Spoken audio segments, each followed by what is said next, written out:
میرے بیچ پیارے اسلامی بھائیوں، آپ کی تیاری کیسی چل رہی ہے؟ آپ سوچ رہے ہوں گے کس بات کی تیاری؟ جی ہاں، شعبان المعظم کی تیاری، وہ مبارک مہینہ جس کے لیے صحابہ کرام علیہ رضوان تیاری کیا کرتے. کیسی تیاری کرتے؟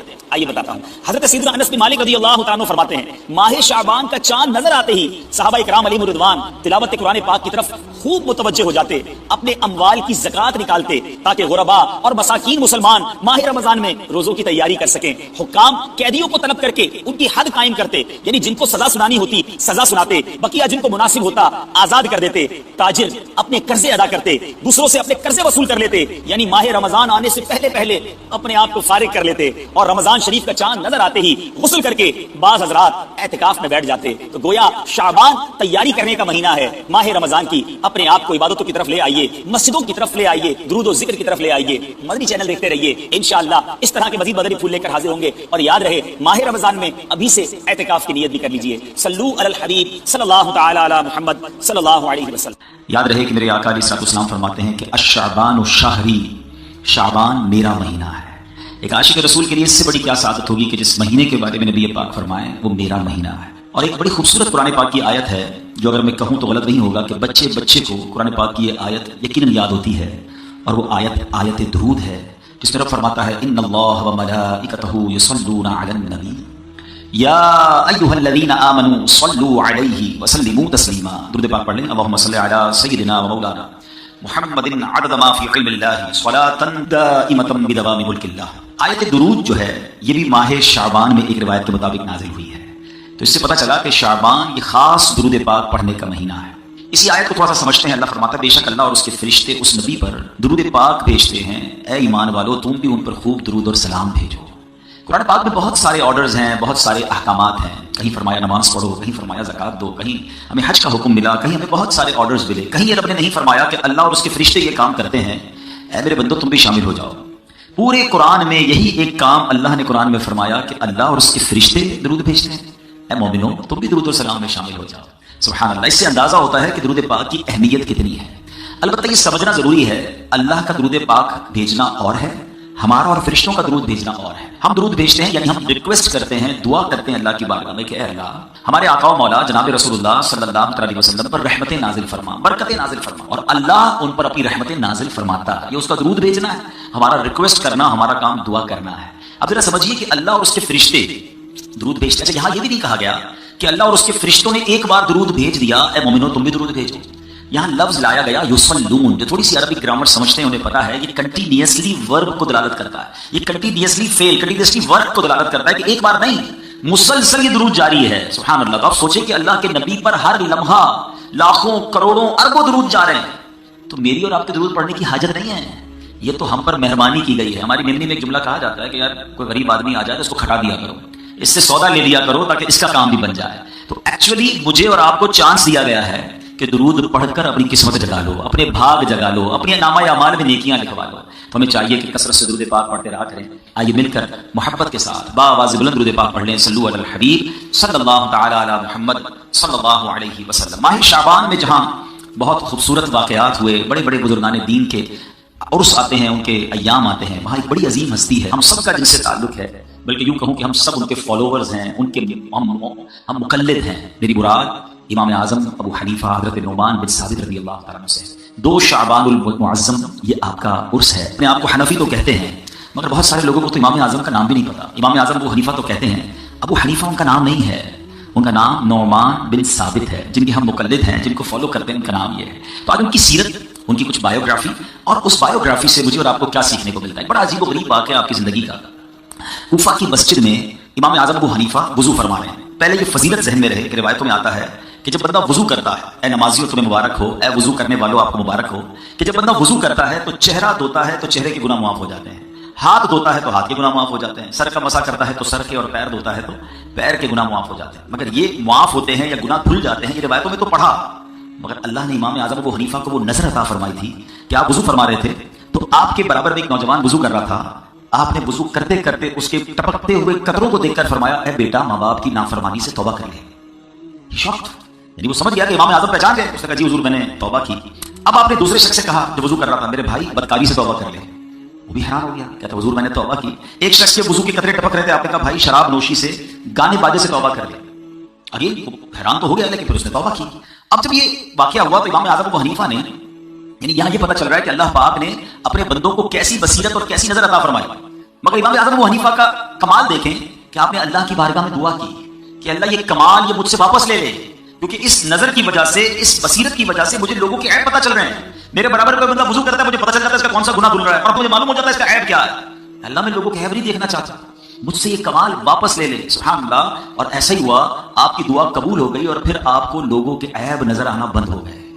آپ اس سے دو باتوں کا اندازہ کیجیے کہ ایک تو اللہ پاک نے کمال کیسا دیا تھا, ان کی نظر کیسی تھی, وہ دیکھ لیتے تھے جو ہم نہیں دیکھ سکتے, مگر سوچ کیسی تھی کہ ہمیں لوگوں کے عیب نہیں دیکھنے. اب یہاں ہم سب کے لیے سبق ہے. ہمارے یہاں تو معاملہ ہی الٹا ہے.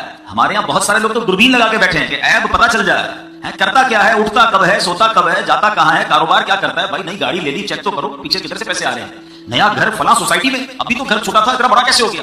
ٹینشن شروع ہو جاتی ہے, یعنی تلاش میں رہتے ہیں کسی کی ترقی کیسے ہوئی, کوئی آگے کیسے بڑھ گیا, کسی کو عروج کیسے ملا. اور اگر پتہ چل جائے, دیکھیں انسانوں کی بستی میں رہتے ہیں, میں اور آپ سارے انسان ہیں, فرشتہ تو کوئی نہیں ہے نا, تو انسان تو ہوتا ہی. الانسان مرکب من الخطاء والنسیان. What is the definition of human being? پہلے یہ سمجھ لیجیے, انسان کی ڈیفینیشن ہی یہ ہے کہ انسان مرکب ہے, مکسچر ہے مسٹیکس کا اور بھول کا. یہ تو ہوگا, غلطیاں بھی ہوتی ہیں, انسان سے بھول بھی جاتا ہے.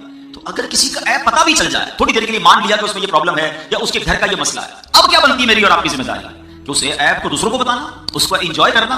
ارے بھائی پتہ چلا فلاں نے یہ کیا ہے, ہاں اس کے بیٹے کا یہ مسئلہ ہے, وہ بڑی بڑی باتیں نہیں کرتا, ہاں اس کی بیٹی کا یہ مسئلہ ہے, اور یہ میری بہنیں سن رہی ہیں, ان کو تو بس بال ملنے کی دیر ہے نا, پھر تو سیدھا جا کے سارے پورے محلے کو بتانا ہے. کیوں؟ خود سوچئے, مسلمان کا یہ کام نہیں ہے. پہلے تو عیبوں کی جستجو میں نہ رہیں, عیب تلاش کرنے کی فکر میں نہ رہیں, اور اگر پتہ چل جائے تو اس کو ایسے بھول جائیں یا ایسے دبا دیں جیسے اپنے عیب کو چھپاتے ہیں. اب میں آپ کو دو حدیثیں سنانا چاہتا ہوں. امام اعظم ابو حنیفہ سے محبت کرنے والے بیٹھے ہیں, امام اعظم ابو حنیفہ کو فالو کرنے والے بیٹھے ہیں, پھر ان کی سیرت سے کچھ سیکھ کر بھی تو جائیں نا. اللہ کے آخری نبی رسول عربی صلی اللہ تعالی علیہ وسلم فرماتے ہیں, یہ حدیث مسلم شریف میں ہے, نبی پاک نے فرمایا جو کسی مسلمان کی تکلیف کو دور کرے, اللہ عز و جل قیامت کی تکلیفوں میں سے اس کی تکلیف کو دور فرمائے گا. Whenever you find anybody, جب آپ کو کوئی شخص نظر آئے جو کسی پرابلم میں ہے, اگر آسانی ہے اس کی تکلیف دور کریں. اچھا یہ بھی بڑا مسئلہ ہے, ہم لوگوں کی مشکلوں کو دور کرنے کا مطلب یہ سمجھتے ہیں کہ یار پیسے خرچ کرنے پڑیں گے. ہر چیز پیسے سے دور نہیں ہوتی. اگر یہ فارمولا درست ہے کہ پیسے خرچ کرنے سے تکلیف دور ہوتی ہے تو پھر تو کوئی پیسے والا تکلیف میں ہی نہ رہے, مشکل میں ہی نہ رہے. ایسا نہیں ہے. کہیں محبت سے تکلیف دور ہو جاتی ہے, کہیں حوصلہ دینے سے تکلیف دور ہو جاتی ہے, کہیں کسی سے اچھی بات کرنے سے اس کی تکلیف دور ہو جاتی ہے, کہیں کسی کی اچھی جائز سفارش کرنے سے تکلیف دور ہو جاتی ہے. ہمارا پہلے ذہن بن جائے کہ مسلمانوں کی تکلیفیں دور کرنی ہے. نبی پاک فرماتے جو کسی کی تکلیف دور کرے, اللہ کریم قیامت کی تکلیفوں میں سے اس کی تکلیف دور فرمائے گا. Look at the reward. وہاں کوئی مدد کرنے والا نہیں ہوگا.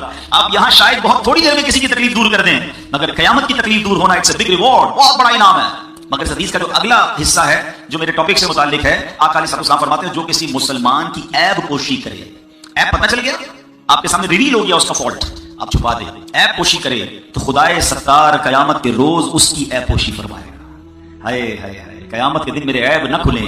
ہم سب یہ چاہتے ہیں نا, کتنے عیب ہے کبھی سوچا ہم نے, لوگوں سے چھپا کر گناہ کرتے ہیں, لوگوں کو پتہ نہ چلے, ہماری یہ فکر ہوتی ہے ارے بھائی فلاں کو نہ پتہ چل جائے, فون بند کر دو, لائٹ بند کر دو, علاقہ تبدیل کر دو. کتنے جتن کرتے ہیں لوگوں سے چھپانے کے لیے, مگر اللہ کتنا کریم ہے, ہمارے عیب چھپائے رکھے, لوگ کتنی عزت کرتے ہیں ہماری. مگر یہ سارے عیب اگر قیامت کے دن کھل گئے تو کدھر جائیں گے؟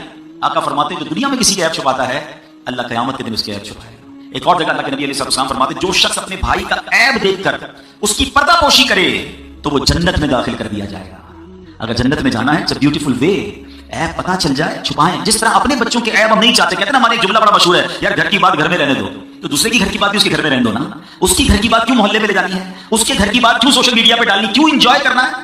عربی کا ایک مقولہ یاد کر لیجئے, بڑا خوبصورت ورڈ ہے, من ضحک ضحک, جو ہنستا ہے اس پر بھی ہنسا جائے. تو لوگوں پر ہنستے ہیں نا, مذاق اڑاتے ہیں, دیکھا اس کے بچے نے, دیکھا اس کی فیملی نے, دیکھا اس نے یہ کیا, کبھی بھی نہیں. کہیں ایسا نہ ہو تھوڑے دنوں بعد یہ آپ پر آفت آ جائے, پتہ بھی چل گیا, عیب چھپائیں. سبحان اللہ. امام اعظم ابو حنیفہ رضی اللہ عنہ کی سیرت سے یہ بات ہمیں سیکھنے کو ملتی ہے. اب آئیے میں تھوڑا سا آپ کا تعارف, آپ کی بایوگرافی جیسے میں نے کہا جو ہم سب کو پتہ ہونی چاہیے. آپ کا نام نعمان, آپ کے والد کا نام ثابت ہے, آپ کی کنیت ابو حنیفہ اور لقب امام اعظم ہے. آپ سن 80 ہجری میں کوفہ میں پیدا ہوئے, 70 سال کی عمر پائی, 2 شعبان المعظم 150 ہجری میں آپ نے وفات پائی. آج بھی آپ کا مزار بغداد معلیٰ میں ماشاءاللہ لاکھوں عاشقان رسول کے لیے مرجع خلائق ہے. آپ ائمہ اربعہ یاد رکھیے گا, 4 امام ہیں, امام اعظم ابو حنیفہ, امام شافعی, امام مالک, امام احمد بن حنبل رضی اللہ تعالیٰ عنہ اجمعین. یہ برحق, یہ چاروں برحق ہیں, چاروں کے خوش عقیدہ مقلدین آپس میں بھائی بھائی ہیں. امام اعظم ابو حنیفہ ان چاروں اماموں میں سب سے بلند مرتبہ ہیں, اور اس کی ایک وجہ یہ ہے کہ آپ تابعی ہیں. تابعی کس کو کہتے ہیں؟ نبی پاک علیہ السلام کو کسی نے ایمان کی حالت میں دیکھا یا پیارے آقا کی صحبت پائی اور اس کا ایمان پر انتقال ہوا, وہ صحابی. اور جس نے صحابی کو ایمان کی حالت میں دیکھا یا اس کی صحبت پائی تو وہ تابعی اور اس کا خاتمہ بھی ایمان پر ہوا ہو. تو امام اعظم ابو حنیفہ یہ تابعی بزرگ ہیں. آپ نے صحابہ کرام سے ملاقات کی, صحابہ کرام کی صحبت کا آپ کو شرف بھی ملا. امام اعظم ابو حنیفہ بہت بڑے بزنس مین بھی تھے, یہاں بھی بزنس کمیونٹی کے لوگ موجود ہیں, لیکن اس کے ساتھ ساتھ علم کے بھی امام ہیں. آپ ایسے علم کے پہاڑ ہیں کہ بڑے بڑے علماء حیران ہیں آپ کے علم کے آگے, اور ساتھ ساتھ آپ کی عبادتوں کا عالم بھی بہت نرالا تھا. بعض اوقات انسان جب بزنس میں بزی ہوتا ہے, پڑھائی لکھائی میں بزی ہوتا ہے, تو نفلی عبادتوں کے حوالے سے اس کا ذہن نہیں ہوتا. امام اعظم ابو حنیفہ کا یہ حال تھا کہ آپ نے 55 حج کیے, اور آپ جب مکہ مکرمہ میں حج کرنے گئے, باب کعبہ آپ کے لیے کھولا گیا, آپ کعبہ مشرفہ کے اندر داخل ہوئے اور کعبے میں 2 رکعت کے اندر آپ نے پورا قرآن پاک ختم کیا.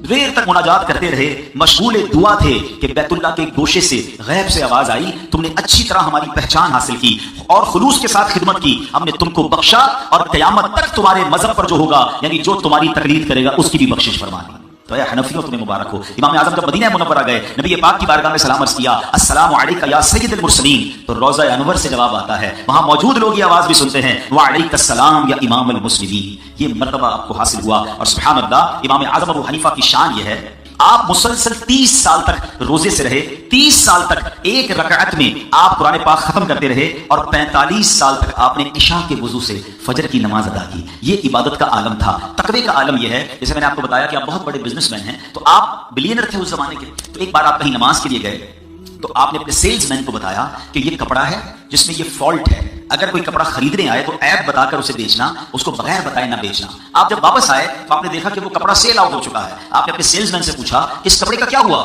تو کہا حضرت ایک بندہ آیا, اچھے ریٹ دیے, میں نے بیچ دیا. تو آپ نے فرمایا تم نے اسے عیب بتایا تھا؟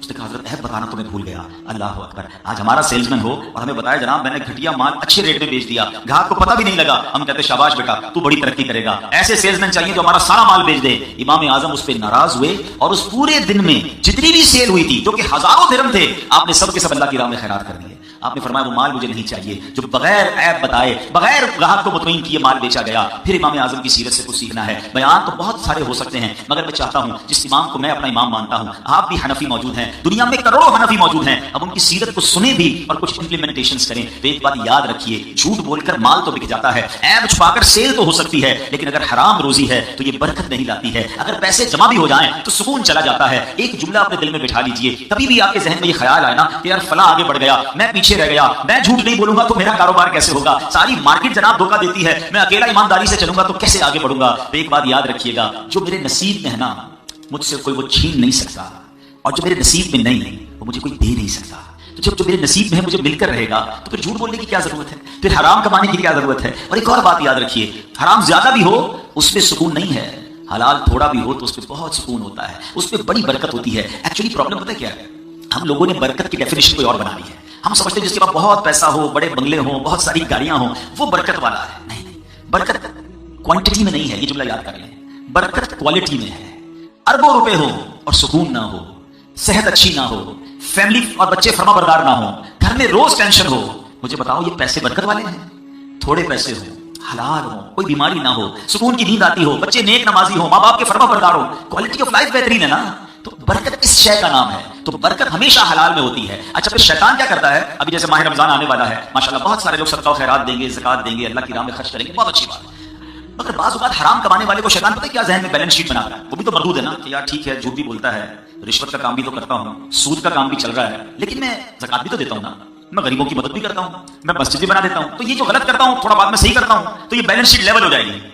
یہ لیول نہیں ہوگی, یاد رکھیے گا. ایک جملہ یاد رکھیے, اللہ پاک ہے اور پاک مال ہی قبول فرماتا ہے. اللہ ناپاک مال قبول نہیں فرماتا ہے. آپ سوچیے, اس کو اس طرح سمجھیے کہ آپ کسی بادشاہ کے پاس جائیں اور ایک بہت خوبصورت تحفہ دے کر آئیں, بڑی خوبصورت پیکنگ ہو, ریپنگ ہو, اور آپ وہ تحفہ دے کے چلے جائیں. بعد میں جب بادشاہ آ کر جب اس پیکٹ کو کھولے تو اس کے اندر ایک بوتل نکلے, اس میں پیشاب بھرا ہوا, تو بادشاہ راضی ہوگا یا خوش ہوگا یا ناراض ہوگا؟ پیکنگ بڑی اچھی تھی مگر اس پیکنگ کے اندر سے کیا نکلا, ناپاک. بادشاہ کہے گا مجھے ایسا تحفہ دے کر دے. تو جو لوگ حرام کما کر اللہ کی راہ میں خرچ کر رہے ہیں نا, وہ سیٹسفائی ہو رہے ہیں, یار میں اس لیے تو کر رہا ہوں کہ غریبوں کی مدد کرنی ہے, غریبوں کی شادیاں کرواتا ہوں, میں جناب حج بھی کر رہا ہوں, عمرے بھی کر رہا ہوں. یہ بھول ہے آپ کی. ناپاک مال اللہ کی بارگاہ میں قبول نہیں ہے. تھوڑا کریں مگر حلال کریں. تو یہ بات سیکھیے امام اعظم سے کہ اب آپ کے سیلز مین نے بیان نہیں کر پایا کپڑے کا فالٹ, آپ نے وہ سارا مال اللہ کی راہ میں صدقہ کر دیا. ہم کہتے ہیں آنے تو جدھر سے بھی آ رہا ہے بھائی, نہیں میرے پیارے اسلام, ہم کتنا کھا لیں گے. میں بڑی لاجیکلی بات کرنے جا رہا ہوں, ویپاری لوگ بیٹھے ہیں, اگر یہ کاش بات سمجھ آ جائے نا. میں نے بہت کیلکولیشن کی, اصل میں ذرا غور سے سنیے گا.